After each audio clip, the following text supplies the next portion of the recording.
uretse wumve gato bino bintu kuri iyi filime ya Old Guard. The Old Guard ni filime idasanzwe ifite ubutumwa bukomeye ku bijyanye n'ubuzima budashira, ubuzima bw'imbere ndetse n'uburyo umuryango w'intwaro ushobora guhura n'imbogamizi n'ubuzima budapfa. Filime ikundwa cyane kubera ubuhanga bw'abakinnyi, uburyo ikubiyemo amahame ya action ndetse n'imikorere ishimishije y'ibice byayo.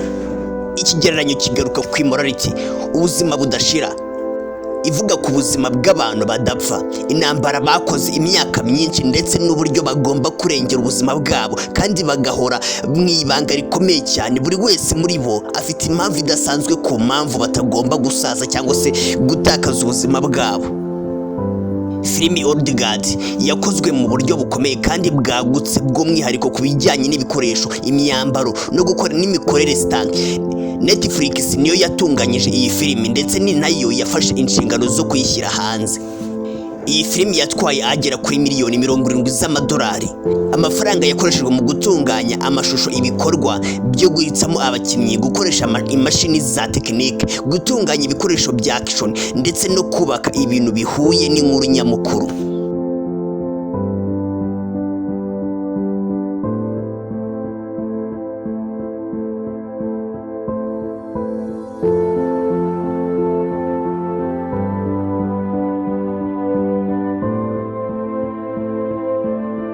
The Old Guard yarebwe cyane kandi ikundwa n'abantu benshi ku isi, cyane ko yashyizwe ku rubuga rwa Netflix.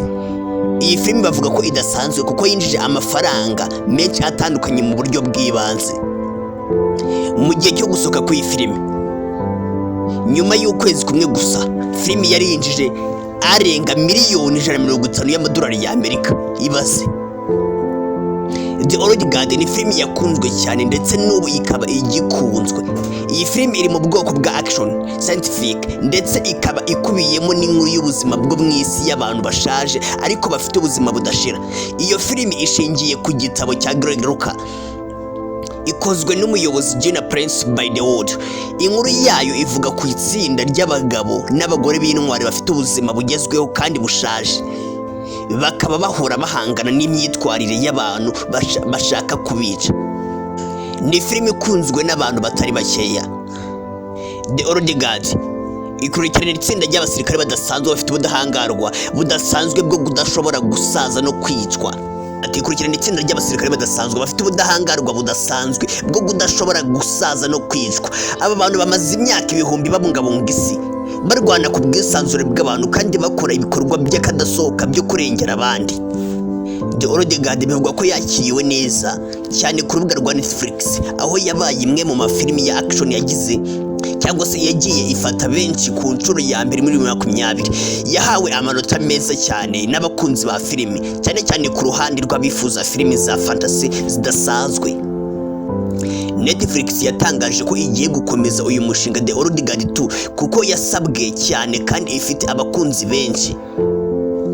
Filimi igaragaramo intambara, ibintu by'ubugome ndetse n'ibiganiro bikomeye ku buzima bw'abantu bafite ubudahangarwa. Niyo mpamvu igaragara cyane mu byiciro by'imyaka 16 kuzamura. Yamenyekanye cyane mu kubaka inkuru idasanzwe y'abakobwa n'abagore bafite imbaraga z'ubutwari. Ku rubuga Rotten Tomatoes ifite amanota ari hejuru ya 80 mu rwego rw'abasesenguzi critics ndetse n'abakunzi ba filimi.